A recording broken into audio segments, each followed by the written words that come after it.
I write and illustrate. I started in 1984. I've written, I think, 6 or 7 books and illustrated 24. I use a lot of different styles. I'm one of those artists who likes to try different techniques for every book. But my primary one is to carve prints out of linoleum blocks and color them with watercolor. To be an artist, and then I went to art school after high school, and I wasn't quite be an illustrator, but I found that I enjoyed the problem-solving part of it, where you're given a piece of text and you have to do a picture. And I found that I was really good at expanding the text with my pictures.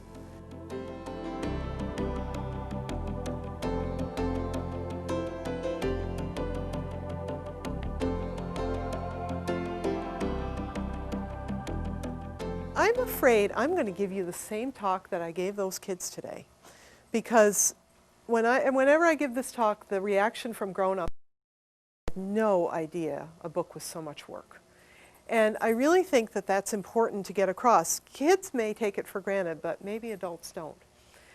I tell them that I start out by telling them that books is the most old-fashioned way.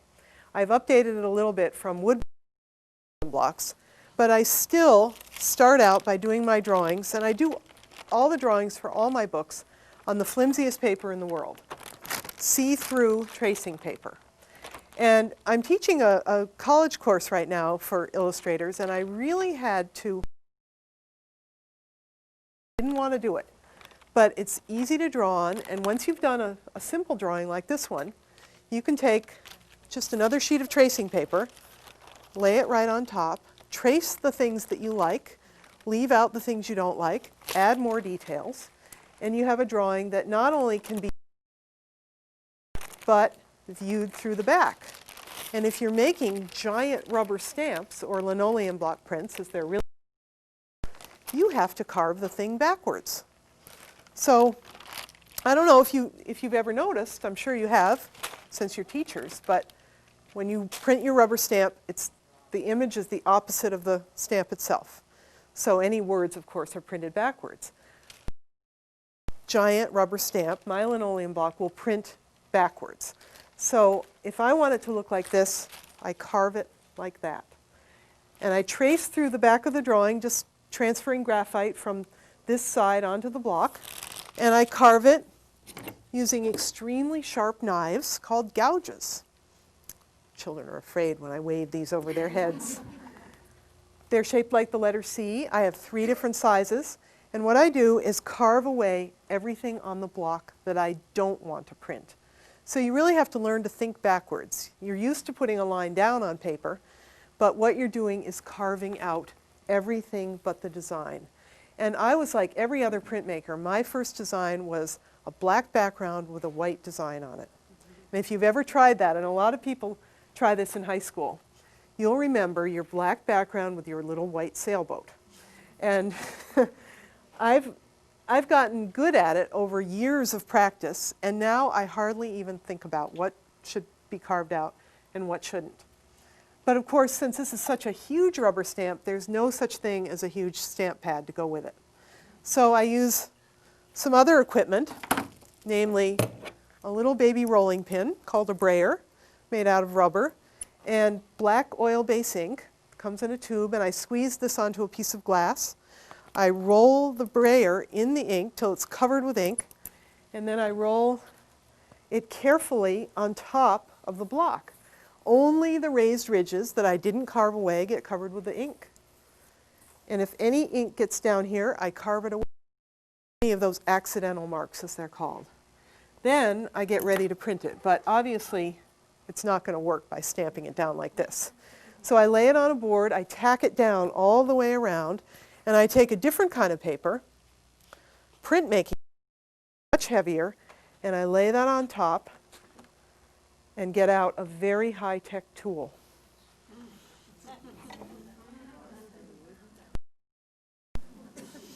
Now, this isn't to say that printing presses don't exist. They do. They're just big and expensive, and you have to have room to put one. They're about. And so I like to use the spoon. And I use it by holding it like this, rubbing really hard on the back of the paper to transfer all that ink that I rolled on with the brayer. And when I'm done rubbing, I peel up a finished print. And I have an exact opposite copy of my block, if I wanted to. If I had elbow grease, I could make 1,000. I usually end up making about 5 because I make mistakes when I'm printing, and I make a lot of mistakes in the next step, which is coloring it in. Because even though a lot of people think watercolor is an easy medium, I have learned that it's one of the hardest ways to paint. And so when it's colored in with watercolor, and you can see that I've left space so that I will have room to put color later. I'm always trying to achieve a balance in printmaking between the use of black and the use of color. I'm going to trip on this sometime. And I think this book is one of my most successful balances of the two. Not yet, because I'm living out here on the West Coast. My and the art director has to get her hands on this before it can be then sent to Hong Kong to be printed.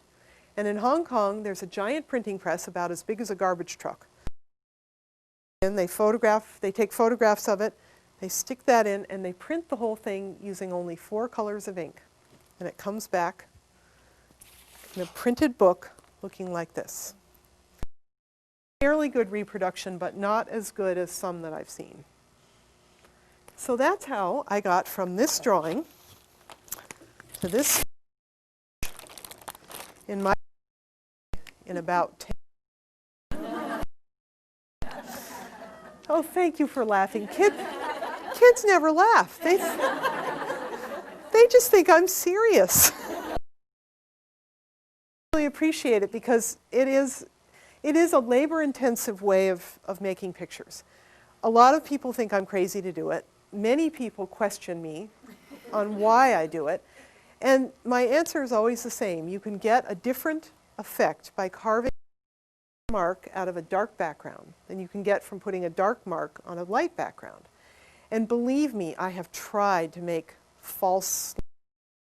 Often I'll have a job that has a very tight deadline and I really want to try to do it, and it just looks different. The nice thick and thin quality of a lino cut. So I'm in love with the look of it, and I keep doing it even though I take frequent breaks and do other techniques, much easier ones. And since I couldn't bring all the tools that I use, I brought along slides of the rest of them, the big ones. I drew this pig when I was in college, and I've been drawing pigs ever since. Do you think that this was carved in linoleum? What's your guess? Yeah, good. It was. What about these pigs from Who's Coming to Our House? No. Wrong. Yes. Yes. Line, and that's the clue. How about these pigs from A Little Donkey, Close Your Eyes? Yes. Yeah. This is what I call the pile-o pigs. And these pigs from I Love My Mommy Because? No. These were painted with acrylics and much softer, more realistic technique. I grew up in the country, and my house was in town, but it was surrounded by wildlife anyway. My little sister, who grew up to be the zoo vet for Disney World, was one of those kids who brought home every baby animal she ever found. And our windowsill of our bedroom was lined with skulls and skeletons and birds' nests. And so even though I don't work as a scientist or a vet or anything, I consider myself sort of an amateur animals. And one of the first books that I wrote years ago was called A Year of Beasts, and it was about the animals that I was surrounded by, even as a child growing up in town in Vermont. And my favorite picture from those cottontail rabbits in April. And one of the process for making this picture is typical of what I go through. And so I'm just going to show you the various steps of doing research, finding a model for the little boy. Because even though I simplify people a lot in my books, I always like to use real people and get their gestures and their faces and proportions just right. This boy's name was Peter. He's probably in college now. And I named him Peter in my book, too. And I drew a lot of rabbits ahead of time. When you're carving with a sharp tool in linoleum, that is... So before I start any book, and even during the process of a book, I do pages and pages of what I call studies. And I'll show you even along. And these are all done from photographs that I have in a tool that I'll show you later on. And, you know, there are fragments of drawings. Sometimes you can see where I've redrawn, made a line here and then redrawn it down there. Sometimes I leave things unfinished. Sometimes I put a fox in. And then for some reason, instead of using Peter, I used his big sister Ella, star of my very first book, A Year of Birds. I didn't like this one.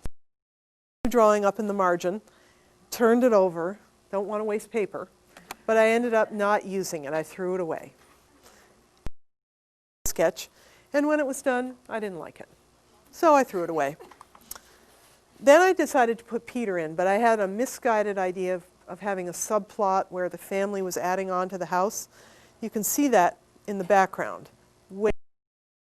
I got rid of that, threw away the drawing, started again.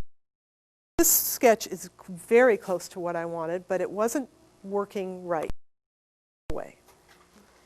And finally, I did an extremely simple drawing, just right to transfer backwards to linoleum, carve, print, paint. It came out looking like that.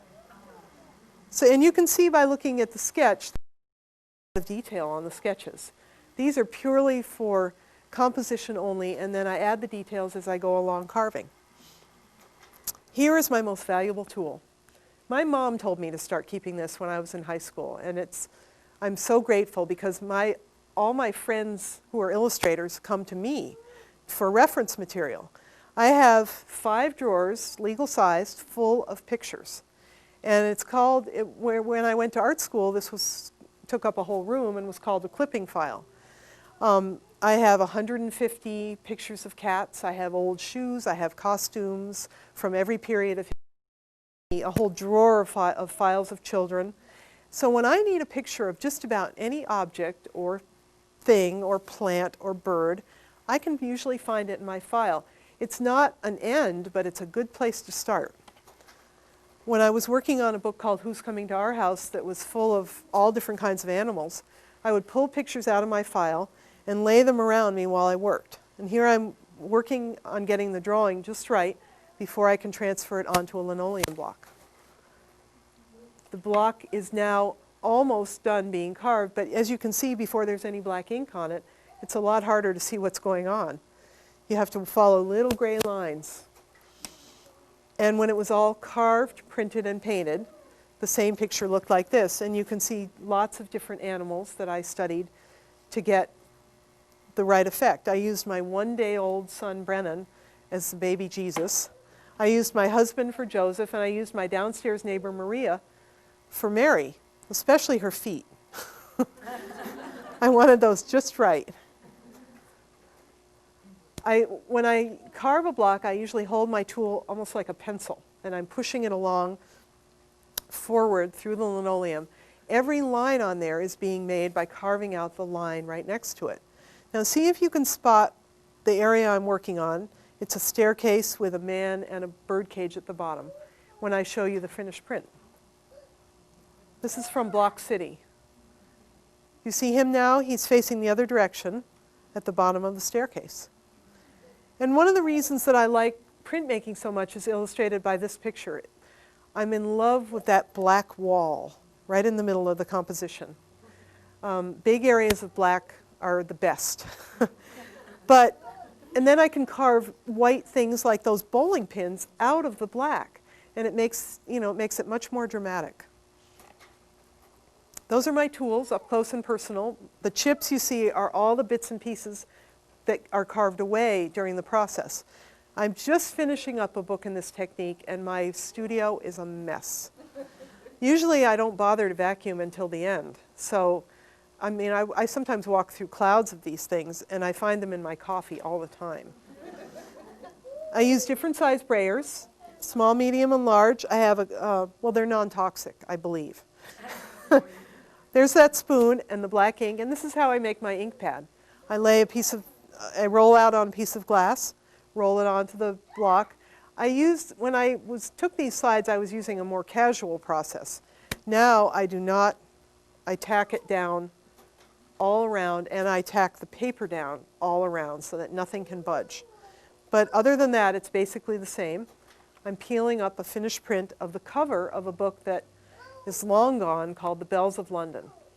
And the reason I use it is because it's the sort of perfect example of a book that should be illustrated in lino cut. It took place 400 years ago in England. The solid black lines and the bright watercolor are appropriate for this time period and the subject matter. I wrote a book the next time around that shouldn't have been illustrated that way at all. This is the sketch for the cover, and you can see, oops, no, that's not. Those are my neat and tidy watercolors. The other most valuable tool that I own is that big fat brush in the middle. Not only are brushes expensive, but they're tools that an artist cannot live without, and they wear out from use. I use the smaller brushes to put little details in the boy's costume, and right now I've been painting animals, so I have tiny, tiny brushes that are good for whiskers. Here is the sketch for the cover of the next book I did. A lot of you have seen it out there. It's called Only the Cat Saw. And my sketch has notes to myself at the bottom of what the color scheme will be. Now, having seen I had a real cat in mind when I did this. I was looking at him in that other slide. This cat's name is Nutkin, and he lives on a farm in Vermont, the one that's in the other pictures, and the people who own him are friends of mine, and they gave me permission to follow him around their farm for a whole day taking pictures. And I took a lot of pictures of Nutkin. In fact, I would say a good quarter of my whole file is Nutkin. And he's a beautiful marmalade cat, and he was very cooperative until the end of the day. I needed a picture of him jumping up, and you can see why in a minute. And he would not jump. His owner, who was 7, said, "Oh, I can make him jump." And first she tried cat food. That didn't work. He yawned. Then she tried his catnip mouse, held it right over his head. He yawned and walked away. Then she went to her room, got a little something, held it over his head, and that did the trick. As you can see in my series here, he spots it, he sits up, he looks around, he lunges, and he catches it. And I'm not, but for an illustrator, if you can take enough pictures and put them all together, you can eventually do a drawing. What he went for was a Superman doll on the end of a string. And this is the sketch I would send to the editor and work from, plus my imagination, and all would result in this picture of Nutkin jumping up. And you can see that I add all these different components. And we know that really Superman is just off the page. The firefly was purely imaginary. One night I stayed up very late, snuck down and photographed sleeping chickens in the chicken house. And I had an idea that I wanted to do a sketch that showed Nutkin sitting in the window of the chicken house staring out at a comet. And I sent this to New York. The relationship with my editor is very interesting. She and I have been working together since 1983, and we're still doing books together, but she has some strange ideas. She lives in an apartment in New York. Things that they think in New York aren't necessarily true elsewhere. And just in this very last book, I have had to have a couple of little fights with her about what real life is all about. So she didn't want me to leave Nutkin in the chicken house because she thought he would hurt the chickens. But I didn't believe that, so I called the farmer, and she said, "No problem. Nutkin is in there catching mice who eat the chicken's grain. He does it every night." So I left him right where he is, but I made a tiny change that I thought would help mollify my editor, and it worked. Anybody see what I did? That one chicken, the one in the house, is keeping her eye on the cat, just in case. She looks suspicious too. Well, I don't know about where you live, but I live in San Francisco in a neighborhood where cats are a dime a dozen. So when I need more pictures of cats, I will wait about 1 minute. I want to show you a character next that I'm afraid I have never seen. I had to do the... And I know that there are baby belugas in Vancouver, and I know that there are some on the East Coast, but I have never seen one in real life. Luckily, I have reference. And one of the things I used was this, and one of the first paintings I did was baby beluga swimming all by himself in the deep blue sea. But I looked at this and thought, this is boring. I've got to make up something. So I went back to the song and found the line that says, "Sing your little song, sing for all your friends." And the beauty of being an illustrator is that you get the manuscript and that's it. It's your job to create the whole world that these words exist in. So the way that I've pictured baby beluga is totally my own imagination, and the author really had nothing to do with it. I will tell you about a couple of little fights I had with Raffi if you want to hear them. We didn't fight about this.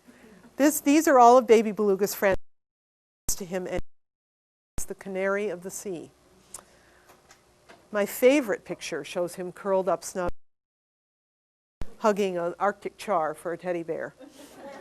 And to do the artwork, I wanted to show you just a quick series of pictures of how I definitely did not want to use black lino cut. I covered my paper with water. And then because kids are such sharp eyes, I held the picture of the puffin from the beginning of the book in front of me while I painted the beak on the puffin at the end of the book. Every stripe had to match up exactly, or else some child would say, well, that's not the same bird. So I try to be extremely careful about keeping my characters consistent, which is another difficult thing when you're working from page 1 to page 32. Here the painting is almost done, and you can see a very vital component of any illustrator working on the West Coast. Can you see what it is? I'll give you a hint. It's red, white, and blue. The FedEx card. I don't have to live in New York or anywhere near New York in order to work at this job. I can send everything either by phone, fax, FedEx, or email. And at 2 o'clock in the afternoon, when they all go home in New York, I'm free. And here's the painting all done. I got the puff of spray over baby beluga's head by just taking a piece of white chalk and scraping some chalk dust onto my paper, rubbing it in softly with a Kleenex. I guess that would qualify as multimedia. Well, I didn't write baby beluga, so I can be excused for never having seen a beluga whale. I write my own books too, and when I do, I tend to use characters that I'm extremely familiar with. When I first started writing, I used this girl a lot. Anybody guess who this is? This is my school picture from first grade. And even though I looked this way, I imagined myself with much longer hair as Amy in Only the Cat Saw, doing one of my favorite things, reading in bed. I also imagined myself as Ellie in A Year of Birds, doing one of my favorite things, working in my garden.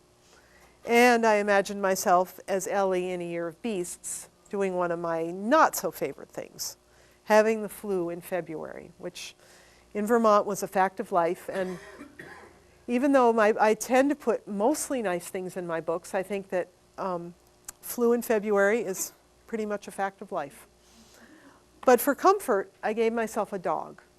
And even though I didn't grow up with this dog, I had her when I was working on the book. Her name was Pumpkin, and she grew up to look like this.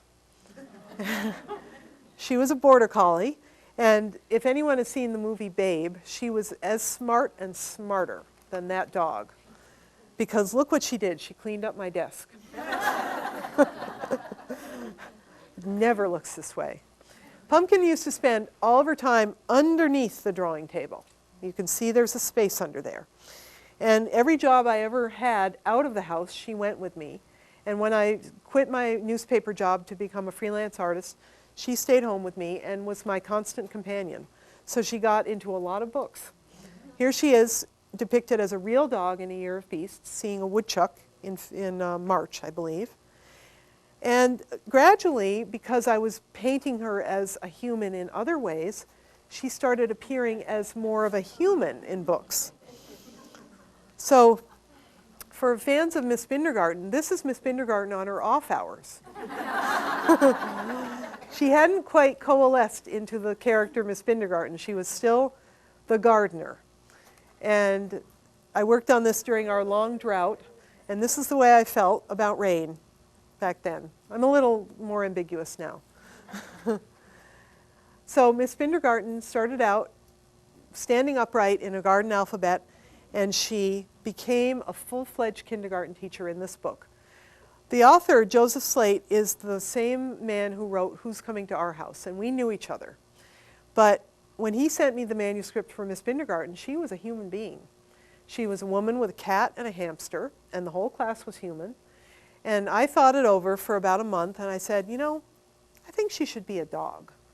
And that all the kids should be animals, and that the alphabet part of the book is going to make it be even more fun if not only are they named alphabetically, but they're also alphabetical animals. So he was great. He said, sure.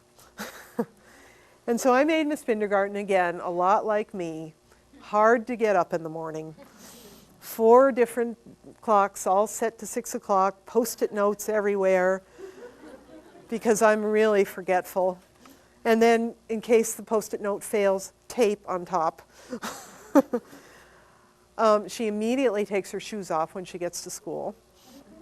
Even though those shoes are really great, and if anybody ever finds them, I'm a size 9. Please look. I found socks, I've even found tights that are checkerboard like that, but I have not found the shoes. And Miss Bindergarten's first day of school looked like this. Well, she was a big success at kindergarten, and she liked doing it.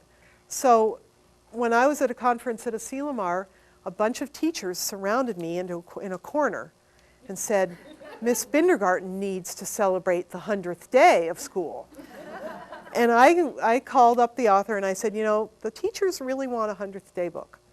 And then we called the publisher, and the publisher said, what? What's that? So we tried to explain it to them, and they did a little research, and they found out that Scholastic had published a 100th day book, and it had sold 200,000 copies. And they all of a sudden sat up and took notice and said, okay, sure, do it. So Joe Slate wrote it, and I illustrated it, and Miss Bindergarten has a new outfit on the 99th day. She goes back to her green dress for the 100th, but it says, bring in your own collection of 100 wonderful things. And as a mother of 2 boys, now in 6th grade and 3rd grade, I had been through this twice. Once my son made the number 100 out of Legos, and the other son, who was much lazier and less crafty, glued Cheez-Its to a poster board. They were trashed by the time school started because they're so fragile. Miss Bindergarten, I had so many ideas from teachers. They gave me all their favorite 100-day ideas, and I sort of sifted through them and took the ones that I could use and tried to incorporate as many as I could. My favorite one was something probably everybody does, the mixture of 100 little bits of things to eat. It's called Hayaku, and I call it 100-day heavenly hash. And it just consists of some cereal and chocolate chips and pretzels and raisins and that sort of thing. She also makes 100-day punch. And this is one of my favorite pictures because I really did go to Safeway and photograph my favorite checker, Alan. But well, I showed him, but I told him I changed him to a crocodile and named him Chuck so he wouldn't be recognized. And I had to photograph a shopping cart, and oh boy, are those hard to draw. You try sometime. The angles are really difficult. And my favorite part of the picture are the tabloid magazines in the background. And my editor said I could not make them too racy. So this is Kathy Lee Gifford the frog, holding her baby. And the other one is just some two parrots who are trying to get away from a paparazzi. And of course, she keeps in shape. You have to be strong to teach kindergarten. So every night, her sit-ups. And she has to freeze the ice cubes for the 100-day punch. So we start out, the first one is 10 groups of 10. And I can't figure out why I did this, but her whole freezer is only full of vegetables. I think there should be some steak in there. Well, the ice cream, of course. But she is a carnivore. So she gets to school, she follows 50 pairs of footprints into her room. And it doesn't show up on this slide, but the last page from the first Miss Kindergarten book is posted right beside her door, the little class picture. And it took me forever to figure out how to make the mural for the hall until my friend Judy Laird gave me a bunch of photographs that her kindergartners had done. And I took these little paintings that children had done of themselves, these funny, long-legged, long-armed creatures, and I changed the heads and put pigs and cats and elephant heads on instead, and put them up in there as the class, and you can recognize most of the class up there, or at least part of it. And that became the mural for the hallway. My favorite thing is that she hangs 100 hearts from her ceiling, one by one. And each one has some sort of number sentence on it, like Xavier told 5 stories, and Danny stacked 20 blocks, and Wanda strung 25 beads. And the last 2 kids to arrive are Yolanda Pound and Zachary Blair, who are boogieing with their beads. And oddly enough, when I started this book, I had just finished a book called The String of Beads. So I had beads on the brain.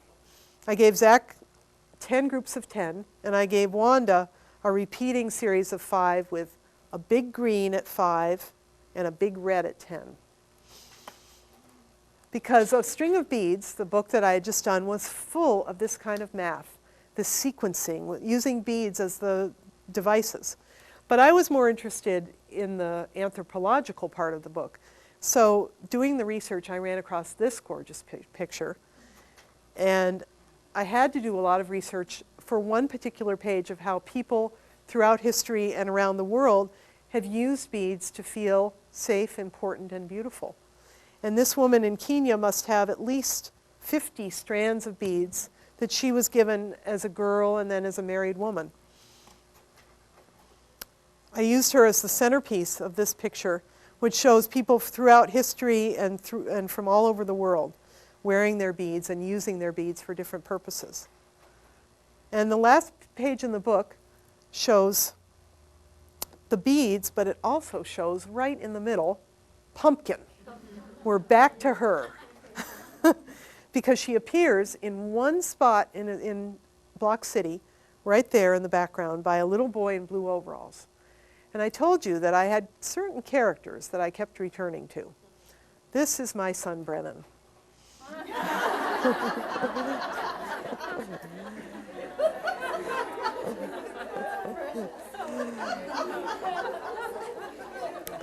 Well, he's a 6th grader now, and he's not quite as cute. But when I brought him home from the hospital, Pumpkin took one look at him, and 9-year-old spoiled first child that she was, growled and showed her teeth. And when he got to be 2 and he could walk, she hated him. Oh, she would snap at him anytime he came near. She'd always been kind of snappy about kids, but not like this. She knew that she had reason to be jealous. And so I decided to write a book that now is, I think, tragically for me, out of print, called Come With Me, where Pumpkin is a puppy again, and Brennan is well out of diapers and in 2nd grade.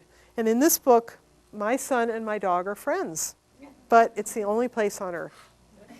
Because even though she was really unpleasant to children, I always make her friendly in books. So here I have her kissing Roy in Stella and Roy as he rides by. Roy is my other son, Rowan, who was born with this incredibly curly hair, just like in the book. And he's grown up to look like that. These are their strings of beads that they made themselves at the beach. Every single shell already had a hole in it. So that's the 6th grader who was the funny-looking baby. They are the stars of Stella and Roy. And you notice I had to make Brennan into a girl. I wanted to name him Stella, and it just seemed like the right thing to do. And I set it in one of my favorite places, the same slide, or the same picture I showed you at the beginning, Golden Gate Park in Stowe Lake in Golden Gate Park in San Francisco. And even though this is fudging it a bit, I put my house in, right here, that skinny blue one. I don't look at Golden Gate Park, but I'm there in spirit. And Pumpkin's in this book, and my husband and my 2 kids. This is me right here. I'm the little artist painting by the side of the lake. I also appear later in the book walking along with my picture under my arm. But those are all the slides that I have to show you, and I would be more than happy to answer questions if you have any.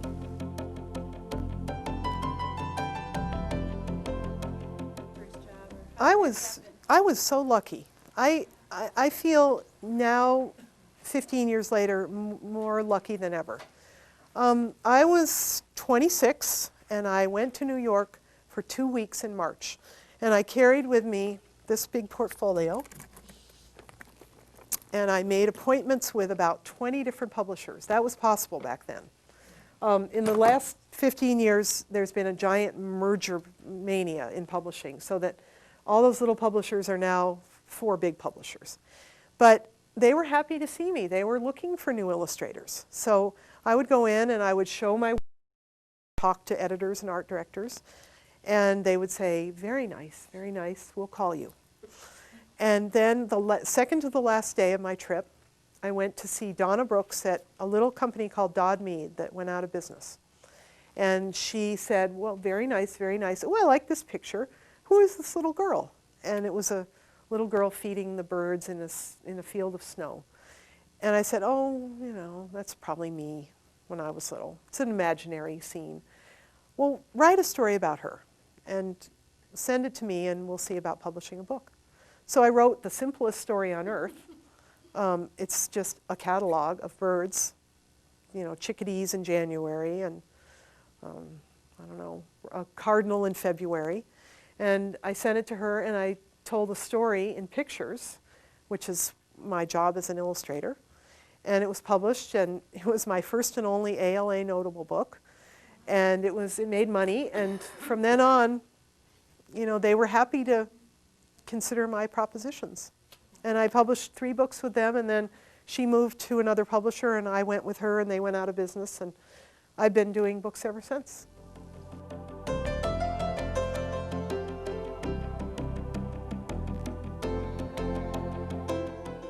Well, I always do it in the linoleum prints, and I don't know if I have a print that does it, but I think I might have one in here. I actually have the original picture from A Year of Birds that got me my first book. It was like this. And she asked about breaking through the frame, right? I call it breaking the frame. And the reason that I tend to only do it in linoleum is because I tend to only have borders when I'm working in linoleum. I don't usually put borders around my work except when I'm using this technique.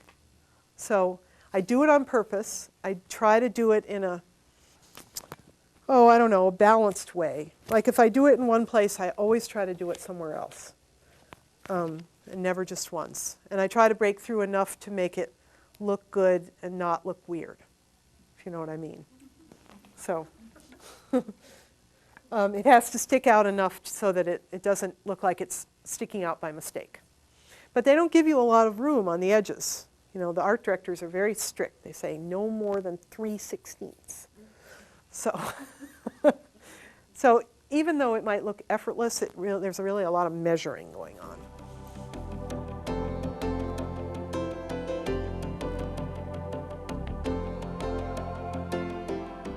Well, I think it's a lot harder now than it was then, because right when I got in, reproduction techniques changed for artwork.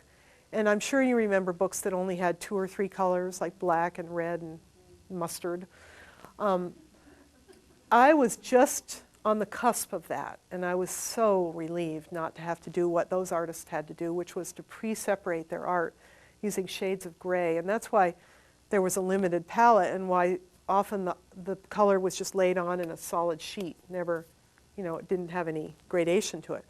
So when reproduction changed, all of a sudden a lot of different people got into the business, because you could do any kind of artwork. You could do oil paintings, you could do collages, you could do beautiful pastels, and they could be reproduced.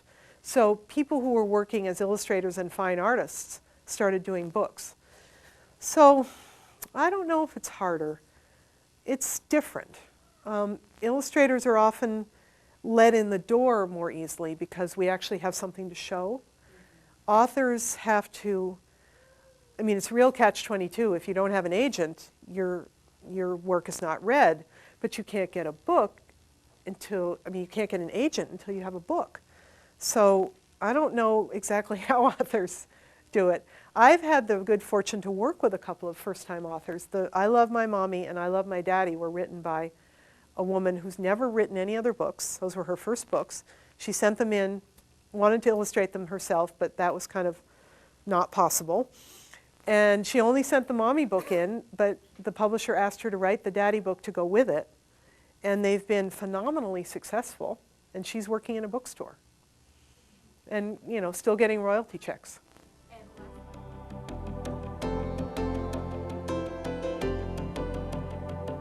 Well, I can tell you exactly what I'm doing right now. It's not in the back of my mind at all. I've got it laid out on my dresser at the hotel. Oh, okay. I'm just finishing a sequel to Stella and Roy called Stella and Roy Go Camping. And it's set in Yosemite, and it's based on The Boy Who Cried Wolf, the fable. But it doesn't have a sad ending. Don't worry. Roy, I can tell you just a brief plot synopsis. Stella is now a reader. She's a graduate of first grade, and she's very proud of herself at her reading ability and reads everything. And she has a book of animal tracks, and Roy is searching always for bear tracks, because as soon as they get to the trailhead, they see, please don't be bear careless. And in Yosemite, that's a big deal. And Roy wants to see a bear, and Stella doesn't want to see a bear. So every time they see animal tracks, he says bear, and she says no. Bear, no. Marmot or coyote or bobcat or skunk or raccoon or anything but bear. And they get to their campsite, and they set up their camp, and they have dinner, and they wash their dishes, and they pack their food in their bear barrel, which is the new technology that my husband luckily told me about. And they go to sleep, they have their campfire, they go to sleep, and Roy, of course, can't sleep because all the sounds are so unusual and strange, like water lapping on the shore of the lake, and trees rubbing together, and wind, and his mother snores. So he's lying awake, and he hears all these noises, and then he hears this clunk, clunk, clunk, clunk sound. And he thinks, what is that? Why is our bear barrel rolling around with clunking? So he unzips the tent, and he looks out, and he sees this bear rolling it all around the campsite. And I asked the rangers, what do they do with these bear barrels? And they say, they roll them around. Especially young ones who haven't learned that they're pretty impenetrable. And he thinks what to do. So he gets his new yellow flashlight, which he's carried with him the whole way, and he turns it on, and he shines it at the bear, and the bear looks at him and grunts and walks off into the woods. And in the morning, Stella gets up, and the campsite is covered with footprints, and the bear barrel's all dusty and scratched. And she says, Roy, get my book, quick. And he brings the book, and she says, I think these prints were made by a bear, he says, a big one. It was cool, and I saw it. And Stella knew he was right. So that'll be out next summer, I think. It takes a while. But I think it's cute, and you will recognize Yosemite.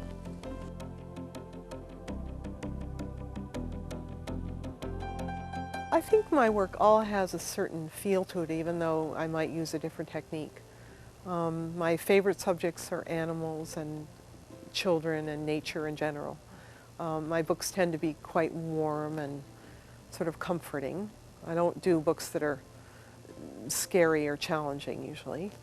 I like humor. I'm very drawn to that. Even if there's no humor in the text, I often put humor in the pictures. And I think I'd like my body of work to be known as, to have a lot of warmth in it. And I'd like to be an old lady still doing this.